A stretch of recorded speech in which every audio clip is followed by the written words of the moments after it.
입춘이 지나고 이제 봄이 다가오고 있습니다. 새로운 기운이 이렇게 움트는 이제 계절이 시작된 것 같습니다. 새로운 시작. 이거는 우리에게 여러 가지 뜻을 갖고 있죠. 특히 그 농사를 짓는 분들에게는 봄에는 굉장히 중요한 뜻을 갖고 한 해 농사를 시작해야 되겠죠. 근데 우리는 마음의 농사를 지어야 되겠죠. 물질의 농사는 육체를 위해서는 필요하지만은 그것만 가지고는 마음의 농사를 제대로 지을 수가 없습니다. 사실 사람이 살아가는 데서 가장 가치 있는 일이 뭔가를 생각해 본다면은 역시 마음 농사를 잘 지어야 되겠죠. 내가 내 자신을 바르게 깨우쳐서 들어간다는 거. 이게 마음 농사의 근본입니다. 마음의 농사를 잘 짓게 되면 어떤 결과가 있을까요? 행복이라는 결과를 얻을 수가 있습니다. 행복은 물질에서 얻어지는 것은 일시적인 현상이고 마음에서 얻는 것은 시간과 공간을 초월해서 늘 언제나 함께 할 수 있기 때문에 마음의 행복을 얻는 이 길이야말로 가장 가치 있는 일이다. 인생이 살아가는데 내가 내 자신의 참모습을 나의 그 참뜻을 깨우쳐서 그런 그 허망한 물질 세계 경계에 떨어지지 않고 나의 참모습을 깨우쳐서 참된 삶을 살아갈 수 있다는 것은 가장 가치 있는 일이고 우리 함께 공부해야 되겠죠. 산성은 이 새봄을 맞이해서 봄의 의미를 이렇게 마음 농사라는 의미로 한번 생각해 봤습니다. 자, 먼저 이번 달 법회 서시를 읽겠습니다. 춥지 않은 곳, 연일 차가운 바람이 불어온다. 어제는 아침 영하 21도, 오늘도 맹렬한 한파가 이어진다. 대한이 지난 지 오래인데 추위는 점점 더해가고 온 산에 눈은 쌓여만 간다. 여기 무엇이 있어 우리를 춥게 하는가? 춥지 않은 곳 어디 있는가? 선사는 말한다. 더울 때 더위 속으로 들어가고 추울 때 추위 속으로 들어가라. 그리하여 하나가 된다면 추위를 느끼는 자는 무엇인가? 느낌의 주체는 자일 뿐이다. 내가 만일 무아가 된다면 추위와 더위를 바꿀 수 있고 그것을 넘어설 수 있다. 일찍이 사명대사 뜨거운 하루 속에서 보드름을 달고 나왔다. 이것은 실력이 아니다. 오직 무아를 실현한 것이다. 1월 27일 날 내가 쓴 시입니다. 그때 당시 추위가 눈도 오고 추위가 맹렬한 그 속에서 이번 달 법회 서시를 호련히 생각해서 과연 이 추위를 속에서 우리는 어떻게 추위를 극복한 추위와 더위의 그 걸림없는 우리 마음의 행복을 얻을 수 있는가를 생각하다가 이 시가 나오게 되었습니다. 여기서 더울 때 더위 속으로 들어가고 추울 때 추위 속으로 가라라고 했는데 이 말의 뜻은 바로 춥다 덥다라는 것은 주관적 개념입니다. 내가 만일 추위 속에서도 마음의 고요함을 얻는다면 덥고 추운데 영향을 안 받는 산매에 들 수 있어요. 그것은 추위와 하나가 되는 길입니다. 우리들 같은 경우는 어떻게 해야 될까요? 바로 일심으로 추울 때 추위에 끌려가지 말고 일심으로 염불을 하게 되면은 염불 속에 몸과 마음은 근원적인 그 방향으로 흐르게 돼요. 그 근원은 뭡니까? 근원은 추위와 더위가 없는 자리이죠. 춥다 덥다는 건 현상경계고 그 근원은 추위와 더위를 초월한 자리죠. 그러니 추위 속에서 추위 하나가 된다면 추위를 넘어설 수가 있겠죠. 그래서 사명대사가 일본에 갔을 적에 일본 사람들이 그 방에 불을 밤새도록 떼어갖고 그 구들장이 다 탈 정도로 불을 지폈는데 사방에다가 눈설자와 얼음빙자를 떠서 붙이고 눈과 그 얼음과 하나가 된 경지로 들어가 버립니다. 그게 무심이죠. 무심이 뭡니까? 무심이 무아를 말하는 거죠. 나라는 추위를 느끼는 자아를 없애버린 거죠. 그러니 그 수행력, 무아의 선정의 힘은 그 방 안에 100도 가까이 끓는 그 방 안 온도를 영하로 만들어 갖고 고드름을 달고 나온 거죠. 사명대사는 수염을 길렀거든요. 수염에 고드름이 맺혀갖고 들어왔다. 그러면 이거를 흔히 사명대사는 도력이 높아서 신통을 부린 거예요. 근데 물론 신통이라면 신통일 수 있는데 그거보다 더 중요한 것은 바로 무아를 실현한 거죠. 나라는 그 추위를 느끼는 그 주체를 소멸시키면은 선정이 들어가게 되고 선정이 들어가면 덥고 추운 것을 초월할 수 있는 거죠. 그것이 화엄의 이사무의 도리가 되는 거죠. 그래서 우리는 이와 같은 경계까지 들지는 못하더라도 우리가 이와 같은 무심의 경계를 향해서 부단히 염불을 하고 노력을 한다면 우리도 추위와 더위에 걸림없는 자유를 얻을 수가 있다. 이런 뜻으로 본시를 썼습니다.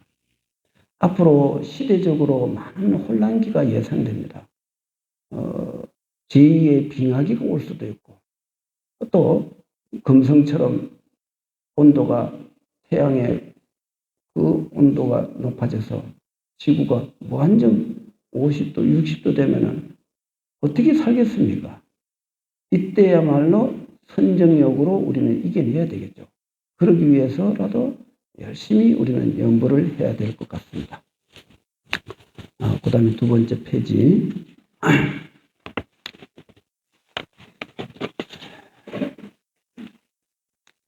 지난번에 내가 그 연불 수행의 기본으로서 신원행 이 세 가지를 선적인 차원에서 해설을 좀 독특한 해설을 했었습니다. 그때 지난번에 들었던 사람들은 많이 느낌이 있었으리라 생각되네요.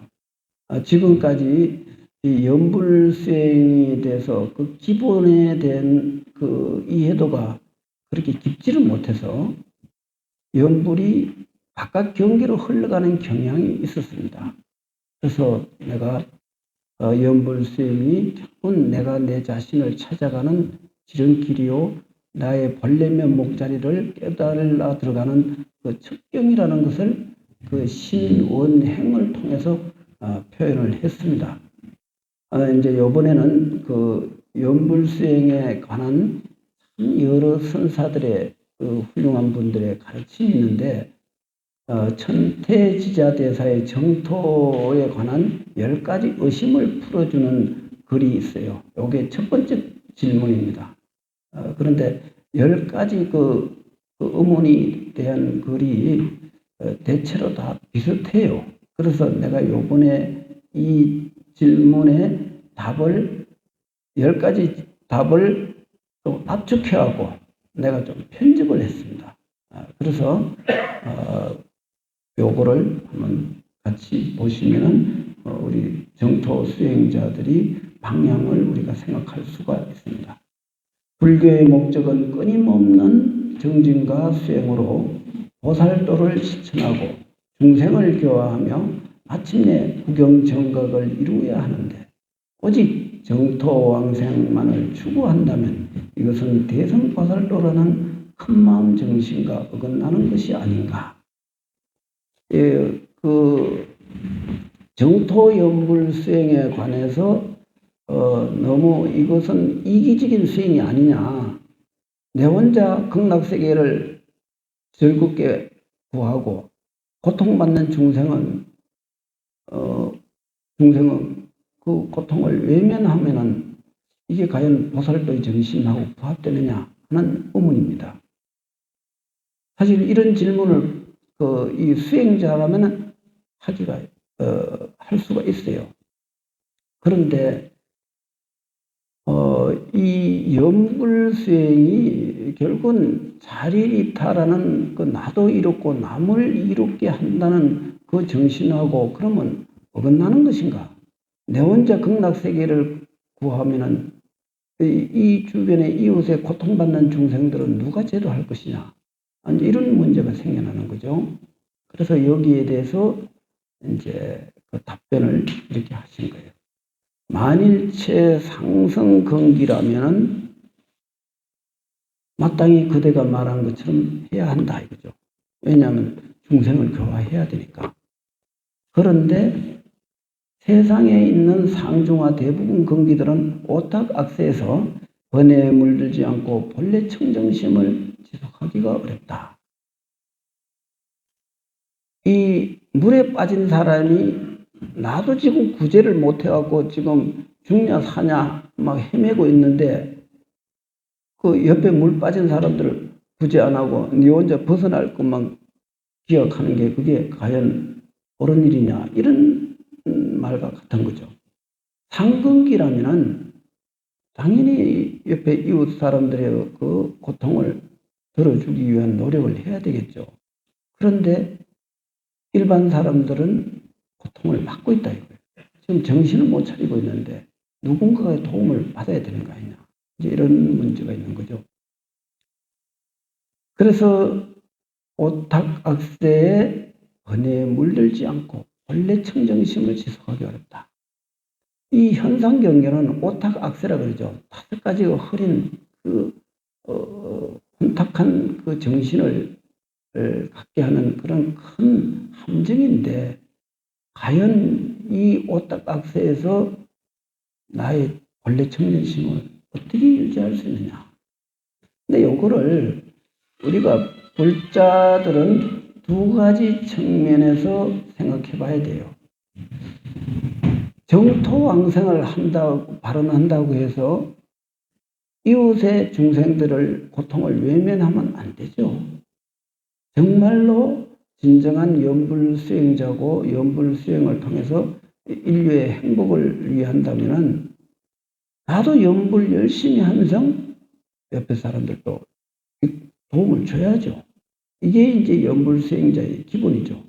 그래서 이거는 이 첫 번째 질문은 그런 그 연불수행이 자리이타를 동시적으로 실현하는 그런 연불수행자에게 한 말이 아니고 남이야 죽든지 말든지 나는 오직 내 일신의 해탈만을 구하겠다라는 그 이기적 그 사고방식에 사로잡힌 수행자들에게 한 말이 질문이죠. 그래서 그런 거잖아요. 대근기라면 절대 그렇게 해서는 안 된다. 그리고 나는 그래요. 대근기가 아니라 일반적인 그 보통 그렇게 수행하는 스님이라면은 마땅히 내 수행도 열심히 하지만 동시에 그 경우에 따라서 기회가 따라서 옆에 사람들도 도움을 줘야 되겠죠. 예컨대 내가 큰마음회를 움직이고 있어요. 이 큰마음이라는 게 대승보살의 원력을 실천하자는 그런 뜻이거든요. 내가 깨달음을 얻은 부처님이 아니잖아요. 나 역시 수행자란 말이에요. 수행자지만은 내가 수행의 도를 완성한 단계까지 간다면은 내가 도를 이 생에 학철대오로 할지 못할지 아무도 예측할 수가 없잖아요. 지금 50년 넘게 부처님 밥을 먹었는데 내가 당장 내가 할 수 있는 일은 해야 되고 수행할 수 있는 기회는 또 해야 되고 이런 것이죠. 그래서 수행과 포교와 우리의 그 일상 생활이 하나가 돼야 돼요. 하나가 될 적에 그 옳은 수행자가 되겠죠. 우리들도 역시 연불 수행을 하든 또 뭐 여러 가지 수행을 하더라도 항상 주변에 고통받는 중생이 있다면 구제하는 손길을 뻗쳐야 되는 거죠. 그 전에 어떤 스님은 길을 가다가 그 올챙이가 봄에 그 알을 부화가 돼갖고 이제 이렇게 하는데 햇빛이 자꾸 내리쬐니까 그 조그마한 물 웅덩이에서 엄청나게 바삭바삭 말라서 지금 죽어가는 거예요. 한 2시간만 지나면 다 죽을 수밖에 없어요. 그럴 적에 어떻게 합니까? 그 중생을 내가 아무리 바빠도 그 중생들, 고통받는 중생을 고무신을 벗어가고 손으로 그 올챙이들을 다 걸고 고무신은 물이 안 새니까 거기다 담아갖고 물이 많은 데 갖다 옮겨주고 그래 가는 경우가 스님들이라면 대부분 그렇게 할 겁니다. 그것도 보살령이죠. 내가 아무리 바쁘다고 그걸 무시하고 지나가 버리면은 그거는 고통받는 중생을 외면하는 거니 그건 수행자의 정신이 아니겠죠. 이처럼 우리는 현실 속에서 수행과 일상의 그 생활 속에서 자리리탈을 실현해야 된다는 거죠. 이게 연불 수행자의 기본이라고 할 수 있습니다.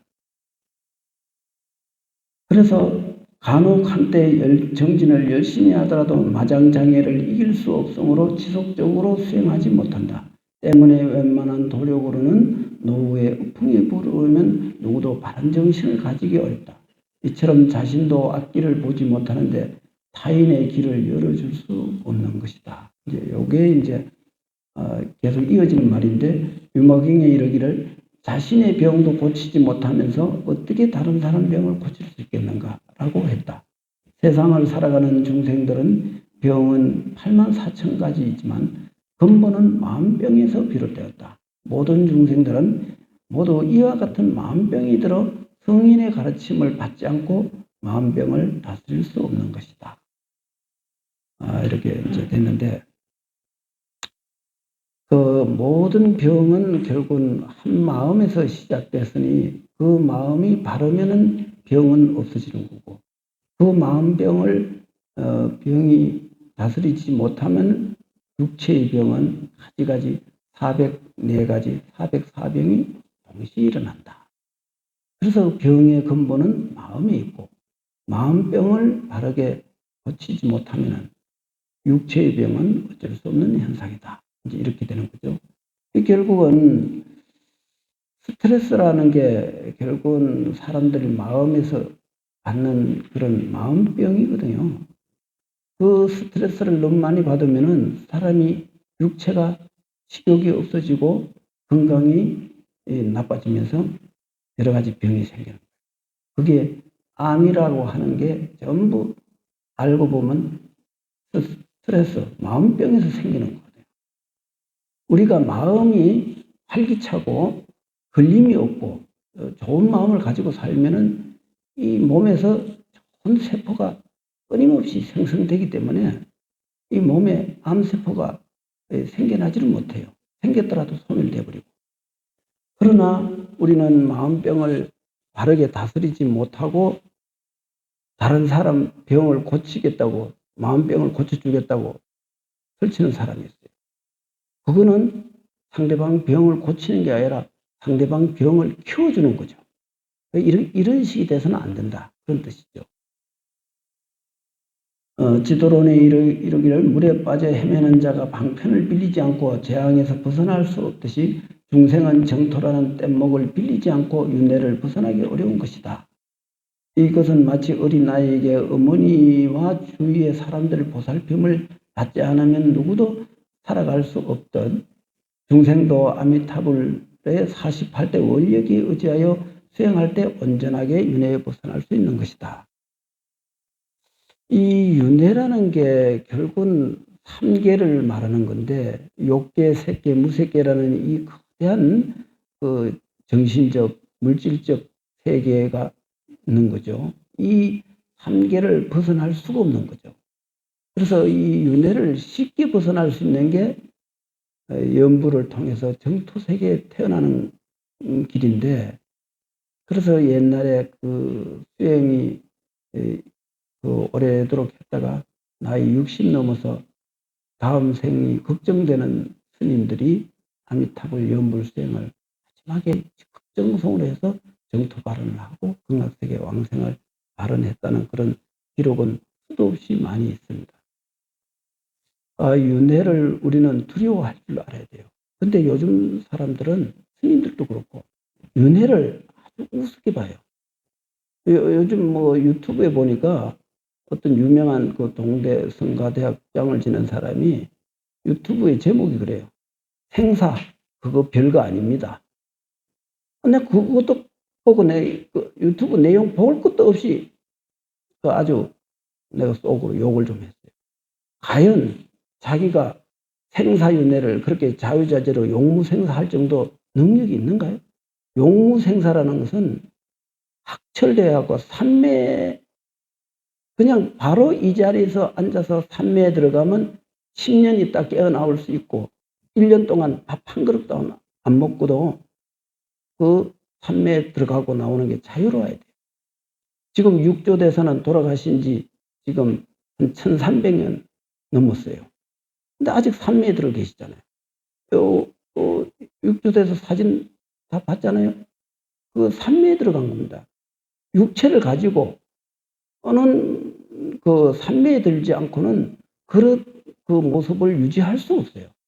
사람이 앉아서 죽을 수는 있어요. 그런데 앉아서 산매에 들지 못하고 죽으면은 입이 떡 벌어지고 혀가 쭉 쳐져 버려요. 밖으로 다 늘어져.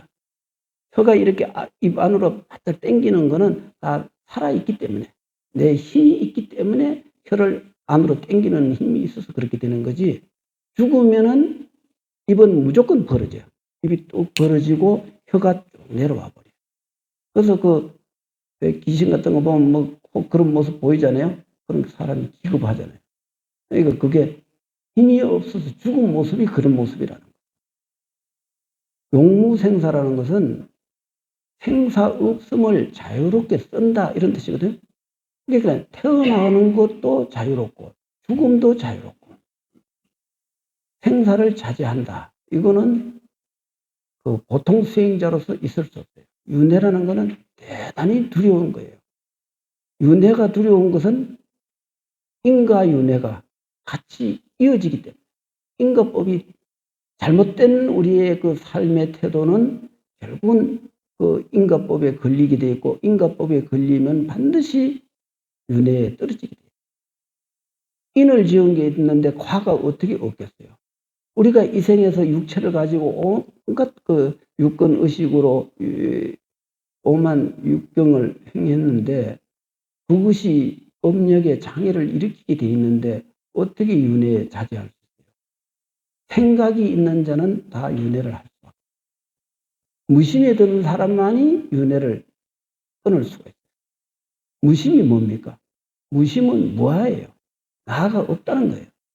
윤회의 주체가 뭡니까? 윤회의 주체는 바로 우리의 아상이에요. 나라는 생각이 윤회의 주체입니다. 그렇기 때문에 아상이 실제하지 않고 우리의 허상 속에서만 존재하기 때문에 윤회의 주체는 없어요. 없고 그냥 업식만이 이렇게 허망된 왕래를 하는 거예요. 그렇기 때문에 누구든지 마음 가운데 나라는 상이 있다면 그거는 윤회에서 자유로울 수가 없는 거예요. 우리는 윤회를 두려워할 줄 알아야 되고 인과를 무서워할 줄 알아야 돼요. 그것이 잘못됐을 적에 거대한 윤회에서 결코 벗어날 수가 없는 거죠. 그래서 우리는 윤회를 벗어나기 위한 부단한 노력을 해야 되고 수행을 해야 되는 거죠. 너무 불교 경전에서 조금 아는 게 있다고 아상을 피우고 생사윤회를 우습게 말한다면은 그 사람이 진짜 육체가 늙었고 병들어서 내 뜻대로 내 마음대로 가눌 수 없는 지경에 있을 적에 그때 과연 화두가 제대로 들릴까요? 염불이 제대로 될까요? 안 됩니다. 그때 자제할 수 있기 위해서는 우리는 이 정신과 육체가 건강할 적에 열심히 닦아야 돼요. 그것만이 윤회로부터 위험에서 벗어날 수 있는 길이 되는 거죠. 그래서 우리는 정토왕생이라는 것은 윤회에서 좀 더 안전지대로 가기 위한 것이다. 이렇게 이해하시면 되겠습니다. 그러므로 누구나 불보살 명운 가피를 받으면 악도에 빠지지 않고 정토왕생한 뒤 무생법인을 정득하고 다시 사바세계로 돌아와 중생을 교화 구제한다면 이것이 모든 성인들이 칭찬하는 길이다. 때문에 십주비바사론의 정토연불문은 생사의 윤회에서 벗어나는 가장 직접적이고 이상적인 수행이며 가장 효과적인 쉬운 길이라고 했다. 이와 같은 연불문은 잠시라도 연불하는 순간 바로 부처를 이루는 길이니 그것은 부처를 생각하는 순간 바로 부처와 하나가 된다는 뜻이다. 그러므로 연불문은 부처가 되는 가장 쉬운 길이기에 과거 모든 부처님과 역대 조사스님들도 모두 연불수행을 찬탄했으니 우리도 이 연불수행에 대해 확실한 믿음과 신심으로 부단히 정진해야 한다. 연불수행은 모든 불보살들이 극찬 중에 극찬을 했어요. 산성이 생각해봐도 모든 불교의 84,000 수행문 가운데 연불수행문만큼 확실하고 직접적이고 가장 분명한 가르침이 연불문보다 더 나은 건 보지 못했어요. 왜냐하면 아미타불 한 번 연불하는데 그 순간 바로 아미타불 진인과 하나가 돼요.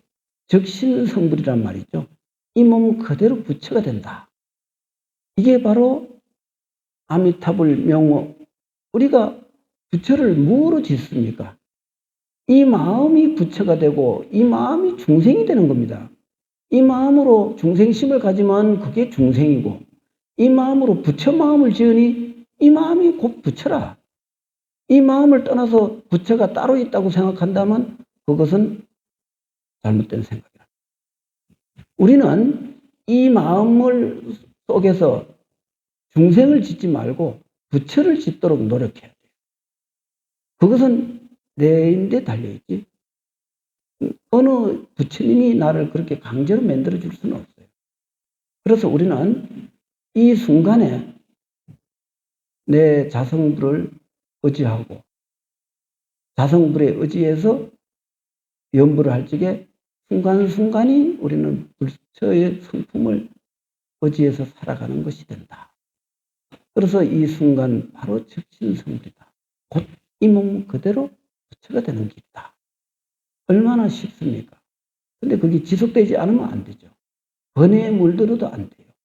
그런데 번뇌에 물들더라도 연불해야 돼요. 왜냐하면 번뇌에 물들미 열버져요. 강하게 아리아시까지 강력하게 이 의식이 업력의 기운이 침투를 하면은 그 섭에서 벗어나는 게 쉽지 않아요. 아무리 욕계 번뇌에서 벗어나기 위한 부단한 노력을 해도 힘들어요. 중국의 유명한 해인 신선사라는 분은 임재종의 정법안장, 그러니까 학철대오로 해서 도를 깨달음을 인가까지 받았어요.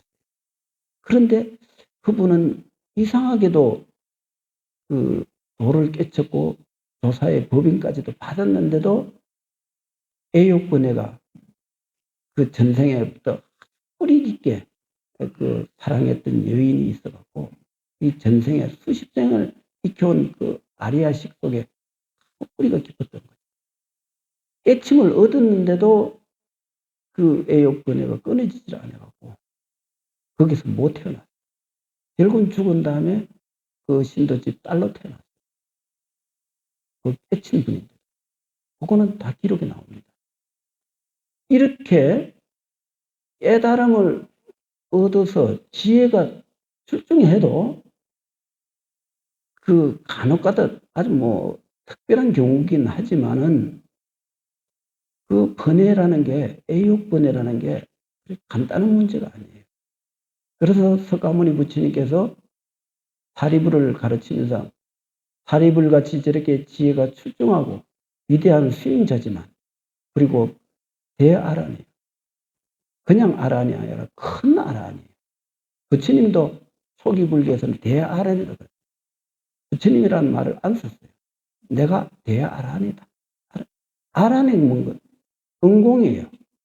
능히 중생들의 공양을 받을 자격이 있다 이 뜻이에요. 그러면 어째서 받는 공양받을 자격이 있느냐? 깨침을 얻었고 이미 번뇌가 끊어졌으니까, 애욕 번뇌가 끊어졌으니까. 그 보살 팔찌에 이르러야 비로소 애욕 번뇌가 끊어진다고 되어 있어요.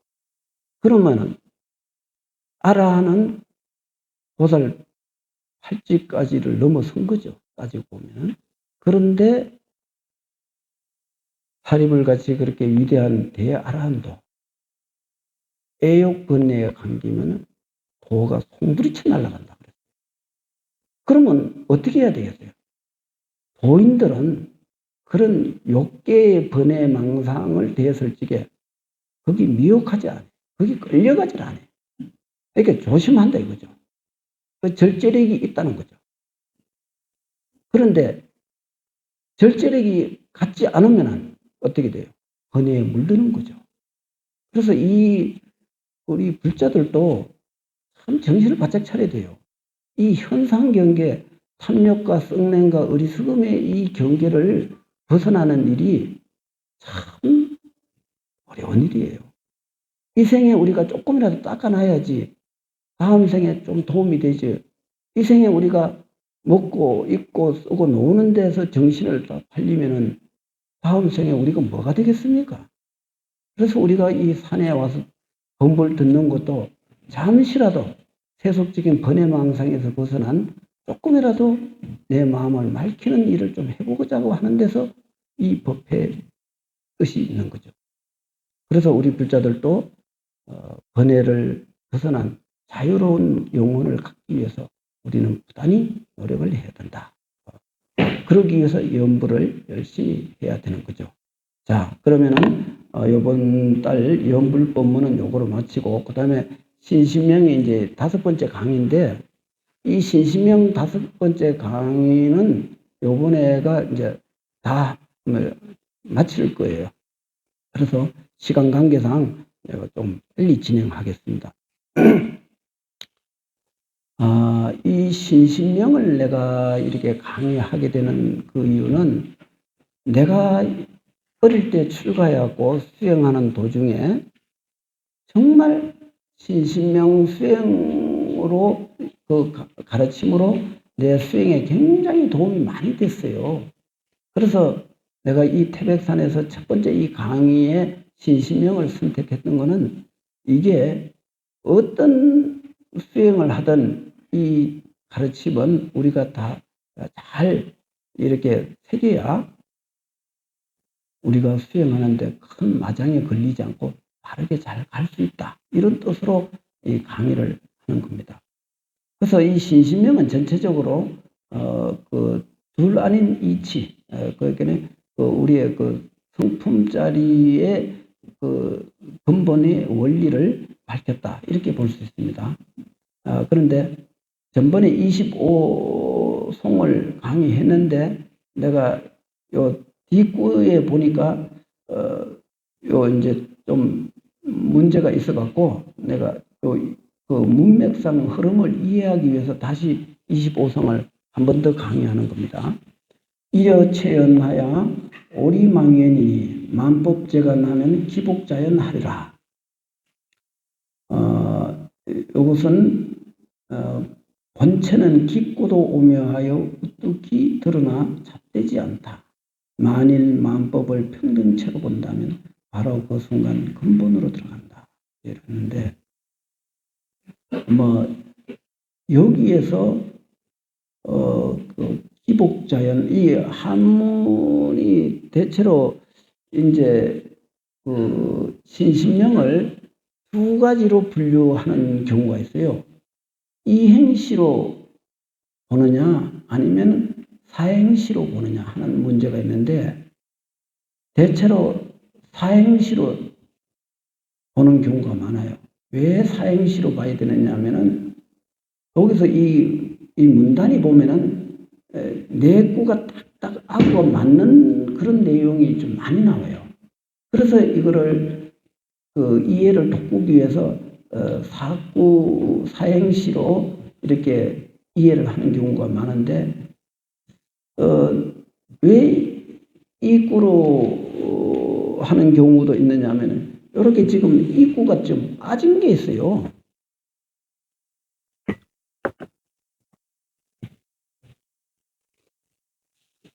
보면은 이제 앞에 구가 이여체연 오리망년 만법재간 기복자연, 요까지가 이제 그 한 구예요. 25구예요. 그 다음에 26구가 요거 앞에 줄쳐난 거 이 두 개는 내가 임의로 집어넣은 거예요. 왜 이렇게 집어넣냐면은 또 이제 대체로 다 여기서 바로 민기소위 불가방비, 이게 이제 그 까닭이 사라지면 어디에 비교할 것이 없다. 이 문맥상 이해가 잘 안 되는 거예요. 그래서 내가 앞에 구를 생각하고 요 뒷구를 이렇게 해보니까 중간에 요 두 구가 들어가야 돼요. 그래야 이 시가 격에 좀 맞아. 그런데 여기에 대해서 다른 자료를, 다른 사람들을 거를 보니까 요 밑에 1, 2가 있죠? 요거를 이렇게 집어넣은 거예요. 그리고 또 어떤 사람은 밑에 내려오면 32구 가운데 두 구를 또 집어넣은 게 나와요. 그래서 이 지금 여기 혼란이 지금 많이 일어났어요. 이 신심명이 엄청나게 중요한 글인데, 이거를 지금 나는 다른 사람이 한 것 밑에 보면 자연불이 제유이심, 자연스럽지 아니하면 다른 마음이 있기 때문이니, 그러면 그 까닭이 사라진다면 어디에도 비교할 것 없다. 이렇게 해도 나는 이게 마음에 영 안 드는 거예요. 그리고 또 다른 사람들을 해놓은 거는 그냥 위에다 붙여버렸어요. 기복자연하리라 해놓고 다시 민기소위 불가방비, 여기 두 구를 갑자기 이렇게 사구 사행시에서 육행시가 되어버린 거죠. 근데 이게 좀 문장으로 흐름으로 봐도 약간 굉장히 어색해요. 그래서 이거는 분명히 앞뒤 문구를 보면은 내가 이렇게 양무기근 유재망념 요거를 넣음으로써 그 뒷구에 대한 이해도가 서게 되는 거죠. 그래서 이거는 내 자의적 해석이니까, 자의적으로 내가 써난 거니까 요거는 밑에 두 줄을 쳤죠. 요렇게 이해하라는 뜻이에요. 다만 딴 사람들도 요걸 참고하면 좋다, 이제 이런 뜻입니다. 근원으로 들어가지 못하는 것은 뭐 때문입니까? 우리의 그 아상이라는 망념 때문이거든요. 이 망념이, 그러니까 아상이 사라지지 않는다면은 우리는 그 본질에 개업할 수가 없는 거죠. 그래서 그 까닭, 그 이유가 사라져야만 한다면은 그거는 다른 것으로도 비교할 것이 없다. 그대로 청정 그대로가 된다. 이런 뜻이 되겠죠. 그건 대충 그렇게만 이해하면 됩니다. 이 27번째 개송, 지동무동 동지무지 양기불성 일하유의. 지동무동, 지와 동이 그러니까 지를 먼저 해석하면은 말이 그래도 맨 같아요. 그러나 움직임을 거쳐서, 즉 동을 먼저 해석하는 거죠. 움직임이 거친다. 움직임이 거쳐버렸으니 그거는 움직임이라고 할 수가 없잖아요. 그런데 또 반대로 또 거치다가 또 움직이니 그건 또 거침이라고 할 수가 없다. 결국은 그 움직인다는 것은 어디서 왔어요? 거침에서 왔고, 거침은 또 어디서 왔어요? 움직임에서 온 거예요. 그죠? 그러니 움직임과 거침이 결국은 하나는 정적이고 하나는 동적인데, 정적인 것은 동적으로 인해서 정적인 것을 헤아리는 것이지, 정이 없다면 동은 논할 수가 없죠. 반대로 또 움직임이 있기 때문에 움직임이 멈춰설 적에 그거는 거침이 되는 거죠. 그래서 결국은 이 말은 복잡한 말은 아니에요.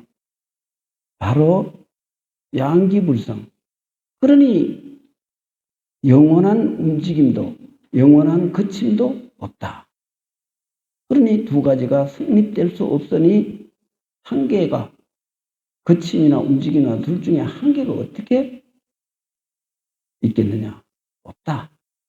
결국은 상대적인 이원법. 유가 있으니까, 있음이 있으니까 없음이 있는 거예요. 그죠? 무는 없는 것은 있는 거로부터 비롯되지, 이 존재가 없다면은 무라는 것은 무엇으로 성립할 수 있겠어요? 없죠. 그럼 이 세상의 모든 것은 전부 상대적인 그 허상으로 인해서 존재하는 거니 결국은 상대성도 존재할 수가 없다. 상대적인 것은 중생의 망견일 뿐이다. 그렇게 되는 거죠. 구경궁극은 부정규칙이라 개심평등하면 소작구식하고, 이 구경궁극, 구경의 궁극은 최고의 그 어떤 경지, 뭐 이런 뜻이죠. 그 최고의 경지에는 규칙이 없다. 여기서 말하는 규칙은 일정한 법이 없다. 이런 뜻. 건강경에 무유정법 명 안욕 따라 삼맥 삼보리 이렇게 말했잖아요. 뭐 그 말과 같은 뜻입니다. 개심평등하면 소작구식하고, 마음이 평등한 그 바탕에 진리에 개합이 된다면은 소작구식하고 짓는 것이 다 멈추게 된다. 이거는 무슨 말이냐 하면은 우리의 신평등, 마음은 본래 그 자리는 선도 악도 없어요. 우리 마음 가운데 선이 있습니까? 악도 있습니까? 없어요. 악을 짓고 선을 짓는 것은 다 중생들의 망견이지 본질에는 선도 없고 악도 없는 거예요. 예를 들어 이 허공이, 텅 빈 허공이 이게 선입니까? 악입니까? 선도 아니고 악도 아니에요. 선과 악은 인간이 만들어놓은 하나의 그 규칙이고 어떤 분별을 된 견해일 뿐이지, 진리 자체는 선과 악은 원래 존재하지 않아요. 그러면 존재하지 않는 그것을 깨우치기 위해서는 어떻게 해야 돼요? 마음을 깨달아야 되겠죠. 이 마음을 바르게 본다면 마음의 모든 미혹이 사라진 본래 청정한 그 자성자리에 개합이 된다면 소작구식이라 모든 행위가 다 함께 쉴 수밖에 없다. 여기서 함께 쉰다 하는 데서 그러면 뭐 아무것도 안 하고 그냥 무의하게 지내는 것이냐 이렇게 생각할 수 있는데, 그것이 아니라 행위를 하되 행위에 끌려다니지 않는 거죠. 어떤 견해를 짓지 않는 거예요. 그래서 건강경이 그러죠. 그 이름이 안욕 따라 삼맥삼불이다. 그건 이름일 뿐이다. 소작구식. 짓는 것은 상이라. 그 상이 다 없어진다, 쉬어진다, 없어진다, 뭐 이런 뜻이 되겠죠. 호의 진정하면, 여기에서 내가 왜 이거를 해석하다가 참 글이 애매하다 이런 생각이 자꾸 들어가고, 또 딴 자료를 좀 찾아보니까 역시 여기에 대해서 문제를 제기한 게 있더라고요. 원래 일반적으로 지금 호의 정진으로 돼 있어요. 원래는 호의 정진. 그건 무슨 말이 되느냐? 호의는 여우 호자에다가 의심할 의자. 여우가 짐승 중에 의심병이 제일 많거든요. 절대 접근을 쉽게 안 하고 이럴까 저럴까, 저게 인간이냐 짐승이냐 이렇게 싹 살피다가 딱 잡아 흔들만 하면 이제 딱 달려들거든요. 그래서 여우를 의심이 많은 동물로 쳐요. 여우 같은 의심이 지금 내가 요걸 수정한 거예요. 진정. 다 해갖고 맑아지면. 여우 같은 의심이 끝나야지. 이거를 지금 아마 다른 사람들 그 신신명을 보면은 이게 지금 옛날 필사하면서 이게 조금 글자를 바꿔버린 거예요. 한문을. 그래갖고 이게 호의 정진으로 돼 있어요. 호의 정진이라고 하면 어떻게 되냐면 여우 같은 의심이 맑아져서 다해지면 말이 됩니까? 아니 여우 같은 의심이 맑아지기는 여우 같은 의심이 없어져야지 그게 맑아지기는 뭘 맑아져요? 맑아질 게 뭐가 있어요? 그래서 이거는 이게 글이 잘못된 거예요. 요거는 부대 필사를 하는 사람이 잘못 필사를 해갖고 이런 오류가 생긴 거예요. 이거는 문맥상 절대 이건 수용할 수가 없는 글이에요. 그렇기 때문에 삿된 의심이 끝나서 맑아지면, 의심이 끝나면 저절로 맑아지잖아요. 그러니까 중생의 분별심이 없어져서 맑아지면 이런 뜻이에요. 이건 이렇게 이해하시는 게 가장 좋을 거예요. 내가 요거는 참고 삼은 내가 이렇게 해놓은 거예요. 정신 조직하고 바른 믿음이 서게 된다. 여우 같은 의심이 때문에 분별심이 많아서 도에 못 들어간다. 이런 뜻이죠. 일체 분류하니 무가기억이라. 일체에 머무름이 없으니 기억할 것이 아무것도 없다. 일체 분류라는 것은 우리가 진리에 입각해서 그 현실을 본다면 이 현실은 하나의 텅 빈 공이에요. 이거는 취할래야 취할 수 없고 버릴래야 버릴 수 없는 그 본질인 거죠. 왜 이거를 취할 이유가 있고 버릴 거는 또 뭐가 있어요? 취하고 버린다는 것은 분별심이고 망상인데, 그러니 일체 분류라. 일체에 머무르지 않으니, 그러니까 일체에 상이 없으니 이런 뜻도 돼요. 나는 이 글구가 너무 마음에 들어가고 내가 수행하는 데 도움이 많이 됐어요. 무가기억이라. 일체에 다 내 마음이 머무르지 않는데 내가 기억할 게 뭐가 있느냐. 그 기억이라는 것은 다 어리석은 거고 잘못된 집착이고 망상일 뿐이다. 우리가 이렇게 이해를 해야 현실을 초월할 수가 있습니다. 허명자조 불로심력이라 비사랑처여 정신난척이니 이랬는데, 허명자조, 텅 비어서 밝아지면은 스스로 준다. 이제 하늘에 아침에는 구름이 끼고 눈발이 조금 내리는데 지금 맑아져가고 햇빛이 나네요. 이게 만일 구름이 있었다면 이 햇빛이 비추겠습니까? 안 되죠. 그리고 구름 없는 가을 하늘에 그 맑은 하늘에서 구름이 없으니 둥근 달이 연못에 비추지 않습니까? 만일 구름이 있다면 달빛은 찾아올 수가 없죠. 그러니 허명, 허공에 우리 마음자리에 번뇌라는 구름이 없어지면은 그대로 있는 그대로 진리 자체가 되는데, 여기에 무엇이 더 밝힐 게 있고 더 얻을 게 뭐가 있느냐. 있는 그대로가 다 텅 빈 그 바탕이 그대로 진리인데, 그래서 허명자조라. 허명자조가 돼야 돼요. 이 스스로 비춰야지 의도적으로 비추는 거는 거짓이 되는 거예요. 허명자조가 되다. 내 마음 가운데 번뇌망상이라는 미혹을 비우고 나면은 저절로 밝아지는 것이지, 내가 스스로 노력해갖고 밝히려고 하면 그 노력 자체가 바로 번뇌가 된다 이거예요. 출래초자청이란 말이거든요. 봄이 오면은 풀이 저절로 풀어지지, 내가 풀을 풀기 위해서 노력하고 될 일은 아니거든요. 저절로 풀이 봄 되면 푸르듯이 우리 마음 가운데 미혹을 텅 비우면은, 텅 비우면은 밝아져서 스스로 성품 자리를 비추게 된다. 이제 이런 뜻이 되겠죠. 허명자조, 불로심력이라.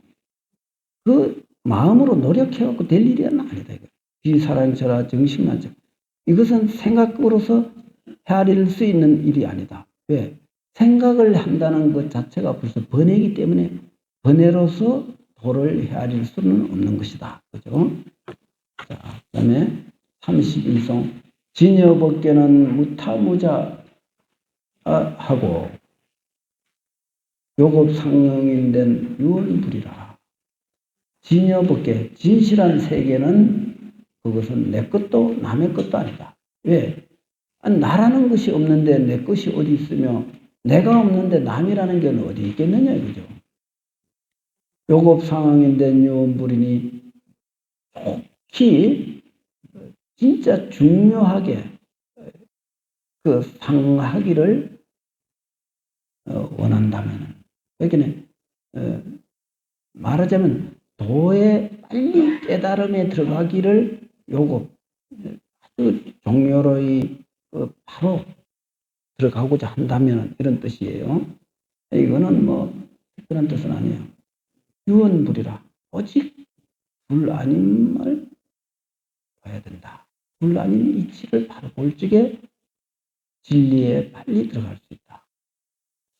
불 아니라는 것은 결국은 아까도 말했듯이 그런 그 여러 가지 대립된 현상 경계에 선악 시비에 흔들리지 않고 미혹과 어리석음에 떨어지지 않는다면은 바로 진리에 상응할 수가 있다. 이런 뜻이죠.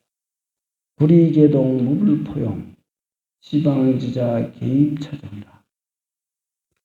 불 아닌 것은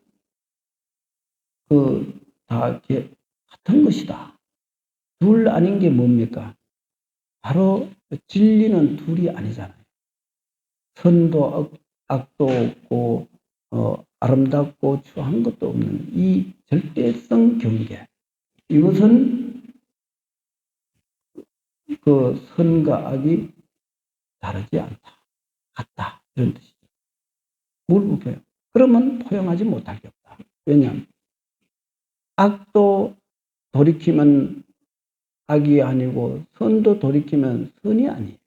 선과 악은 중생의 경계고 그것을 돌이켜서 본질을 본다면은 선과 악은 성빈 하나의 이치가 되는 거죠. 그게 둘 아닌 이치가 되죠.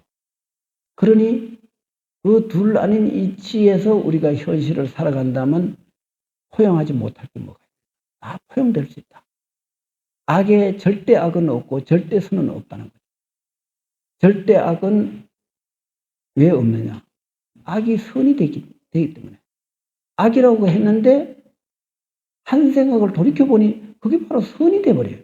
또 절대적인 선인 줄 알았는데 한 생각을 잘못 돌려갖고 악이 돼버려요. 그러니 절대선이 없어요. 절대선과 절대악은 결국은 선과 악을 떠난 자리에만 존재한다. 이렇게 봐야죠. 그렇기 때문에 포용하지 못할 게 없다. 왜? 선악을 뛰어넘었기 때문에 포용하지 않을 게 없다는 거죠. 시방지자는 개입처죠. 시방의 모든 지혜로운 사람은 다 이 가르침으로 들어온다. 딴 가르침으로 들어가는 게 아니다. 이런 둘 아닌 이치로만이 지혜로운 사람은 다 들어오게 돼 있다. 이런 거죠. 동비초견 1년 말년이라 그 종은, 그러니까 진리는 촉연, 빠르거나 늦은 것도 아니다. 1년 말년이라. 빠르고 늦은 것도 아니니 한 생각이 1년이 곧 말년이다. 말년과 같다. 말년이면은 몇 년입니까? 말년이 말년인데 이거 엄청 긴 세월이죠. 그죠? 이걸 뭐 표현할 길이 없네. 그러면 이거는 뭐를 말하느냐? 법성계에 보면 일념적시 무량겁이라는 말이 나와요. 한 생각이 무량한 세월과 같다. 이 말과 같은 뜻이죠. 1년 말년 되게하여 뭐 패침망천할 적에 성불하기 가깝다 그랬거든요. 경허스님 찬송곡에. 1년 말년은 그 천태지저에서는 1년 3천이라고 해서 한 생각 속에 3천을 뛰어넘는다 그래갖고 1년 3천인데 이거는 시간성을 초월한 이치를 말하는 거예요. 그래서 시간은 중생에게 있는 거지 진리에는 시간이 없어요. 그래서 과거, 현재, 미래가 한순간과 다름이 없다. 이렇게 보는 거죠. 근데 이해가 잘 안 되지만 그런 줄만 알고 계시면 돼요. 무제부제 시방목전이라 있음과 있지 않음도 없으니 시방이 목전이다. 온 우주 법계가 바로 내 눈앞에 있는 이와 뭐가 다르겠느냐. 요거는 또 뭐냐. 요것은 공간성을 초월한 도를 말이에요. 그렇잖아요. 시방, 우주 시방이면 무진장 큰 세계를 말하는 건데 온 우주 법계를 다 통칭하는 건데 그게 바로 이 순간에 이 눈앞에 있는 거 뭐가 다르냐.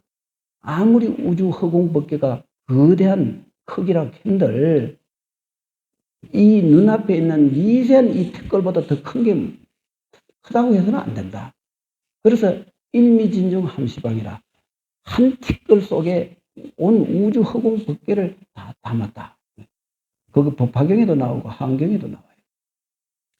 그러면은 세상 사람들은 뭐 크고 적다는 것에 대한 상당한 차별심을 갖고 있는데 인도의 유명한 탄잘리라는 시에는 이런 말이 나와요.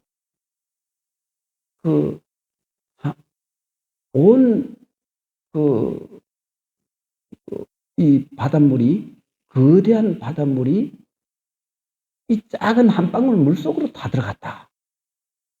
이게 환경의 일미진중 함시방하고 같은 원리인데 그 사람들이 그렇게 말한 거죠. 그거를 이제 인도의 유명한 타고르라는 시인이 이제 거기서 영감을 얻어갖고 이제 자기 나름대로 멋진 시를 발표하고 노벨 문학상을 받았어요. 그런데 이 우주 허공 법계가 우리는 개념적으로 무진장 큰 거로 생각하지만은 크다는 것은 어디서 나왔어요? 작은 데서 큰 게 나왔지 큰 게 나오고 작은 게 나온 거 아니에요. 미세한 티끌이 적다 하지만은 그 적은 게 바로 온 우주 허공 법계를 다 포함하고도 남아요. 그게 많다 적다라는 것은 우리의 생각이고 진리 자체는 많은 것이 곧 적은 것이고 적은 게 곧 많은 것이라는 거죠. 많고 적은 것은 의미가 없어요. 같은 것이에요. 그래서 이제 시방이 목전이다. 무죄 있는 거와 있지 않음도 없다. 그러면 있는 것은 존재예요. 있지 않은 것은 비존재예요. 그죠? 있지 않으니까 비존재지 않습니까? 그런데 있는 것도 아니고 있지 않음도 아니다. 어떻게 되는 겁니까? 그러니 그게 바로 존재성을 초월한 절대성이 되는 거예요. 극소동래, 극히 적은 게 큰 거와 같아서 망절경계라. 경계를 다 잊어버렸다. 이거는 뭔 말이냐면은 작은 것이 큰 것이 결국은 같다면은 우리가 이 보고 듣는 이 현상 경계를 우리가 잊어버릴 수밖에 없잖아요. 그거는 경계를 넘어설 수밖에 없는 거예요. 그 경계를 넘어서지 않고는 우리는 그거를 이해를 할 수가 없는 거예요. 그래서 넘어선다. 극소동대. 극히 적은 게 바로 큰 거와 같으니 거기에는 일체 현상 경계를 넘어서 버렸기 때문에 그건 잊어버렸다. 이런 뜻이 되겠죠. 극대동선. 극대동선은 맨 같은 말이에요. 불견변포라. 껍데기를 볼 수가 없어요. 왜냐하면 너무 적어갖고 껍데기가 없어요. 그러니까 거의 에너지급이라고 봅니다. 에너지가 그 물질로서 파악이 안 되잖아요. 그건 기체니까, 기운이니까. 예를 들어 여기 눈앞에 따신 햇빛이 있다. 이게 물질로 어떻게 파악돼요? 물질은 파악 안 되지만 그게 분명히 따신 에너지는 있잖아요. 그러니 워낙 적어서 우리가 그 표면을 볼 수가 없다. 그러니 이거는 결국은 하한경의 사사무예라고 해서 큰 거와 적은 거에 대한 그 분별견을 초월하는 도리를 말한 것이다. 이렇게 봐야 되겠죠. 그런데 여기서 보면은 거의 이 신시명은 사사무예, 불이법문을 주로 쓰는 내용이에요.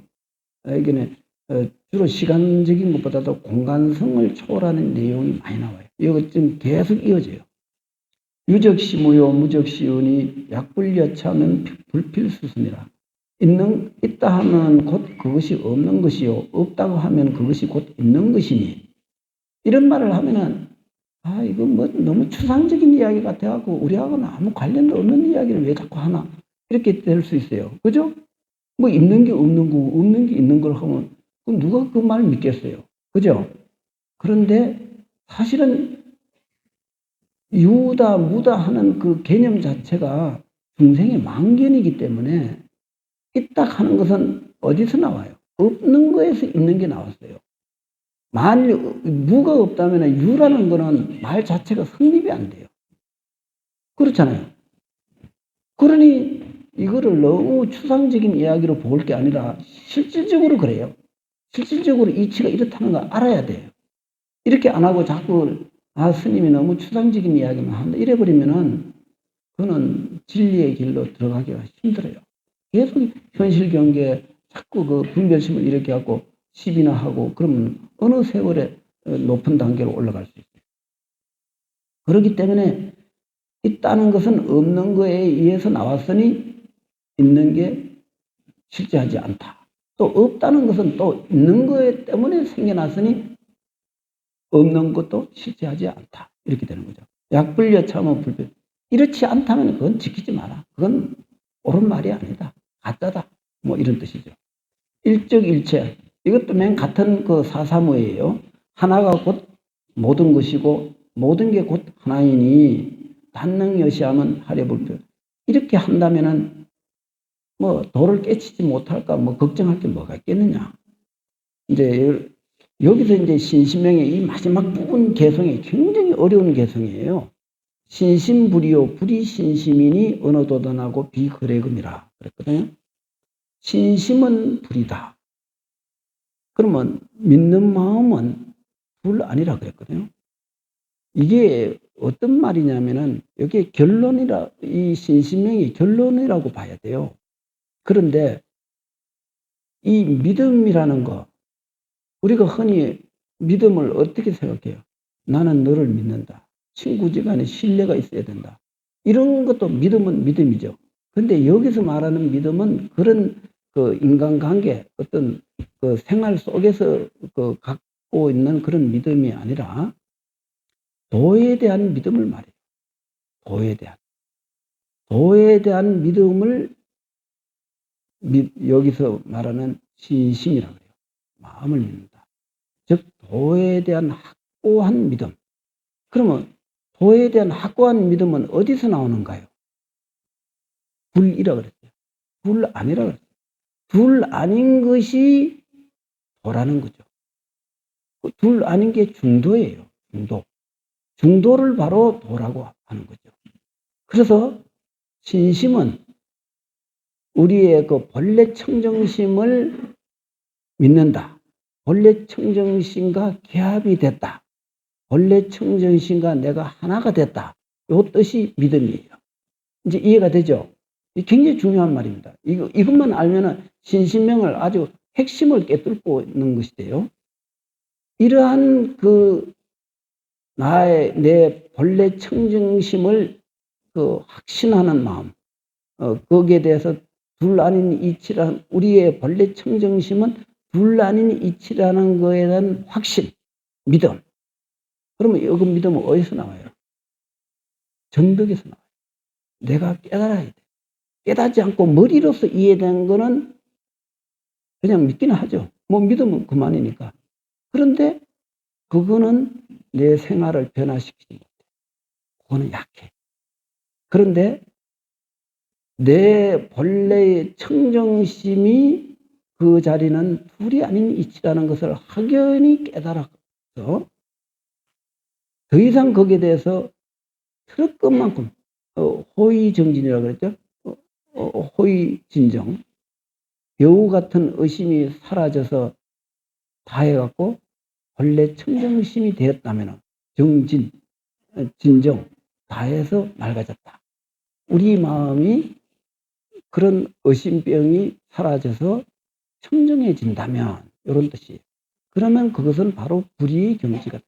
둘 아닌 경지가 된다. 그래서 신심은 불이다. 신심은 둘 아닌 이치를 말하는 것이다. 그러면 불이 신심이니 둘 아닌 것이 바른 믿는 마음이 되니 맨 같은 말이에요. 그것은 어느 도단이요 비거래금이다. 그것은 말길이 끊어졌다.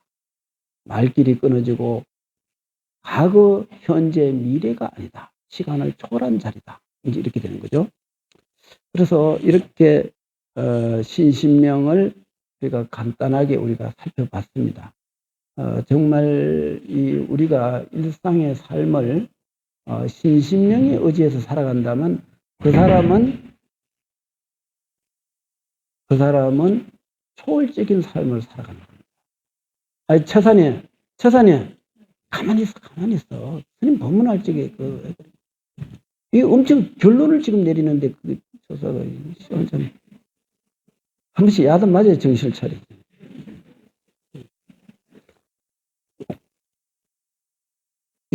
우리가 진리를 아는 거와 모르는 것 차이가 엄청납니다. 예를 들어 여기 무가 푹 까갖고 무 있죠. 우리 가을 무를 100도 끓는 물에 탁 끓여요. 끓여갖고 끓인 놈을 탁 밖에 끄집어내요. 그러면은 그 손냄새가 상당히 미각을 좀 자극하고 있죠. 그런데 이 어리석은 개가 그게 뚱 건지 모르고 미가 식감이 막 도니까 확 물어갖고 이빨 다 빠져버려요. 그죠? 왜 그렇게 됐습니까? 무식해서 된 거죠. 그죠? 모르면 그렇게 되는 거죠. 우리는 알아야 돼. 우리가 알면은 실수를 안 하는데 모르니까 생사윤회에 떨어져갖고 갈팡질팡하는 삶을 산다. 우리는 진리를 알아야 돼요. 진리는 남의 일이 아니에요. 내가 나아갈 길이라. 내가 내 길을 가는데 바르게 가야지. 모르고 가면은 그 맛있는 그 냄새에 현혹돼갖고 이빨을 날리는 거죠. 그래서 우리는 신신명을 통해서 우리는 지혜로운 길을 가야 되고 또 우리 삶을 행복하게 나아갈 수가 있다. 이렇게 이해하시면 되겠습니다. 오늘 강의는 요거로 마치겠습니다. 성불하십시오.